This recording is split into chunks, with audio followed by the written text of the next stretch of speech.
consignee, minsan ang daming budiga na pinagdadalhan nila iba-iba. Hindi na po natin na monitor pagbaba ng kargamento kung tama yung dineklara nila from the port of origin.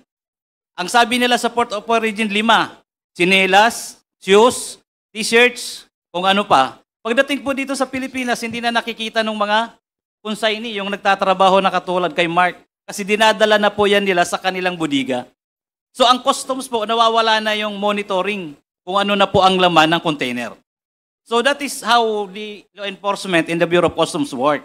Is it correct to say, Mr. Guban, na ang ginagawa ng consignee at importer dito sa Pilipinas, they simply rely on the packing list that was prepared by the shipper? Yes, Your Honor. And if you are the shipper, will you include among the packing list those which are illegal? No, Your Honor. Definitely not. Not, Your Honor. In other words,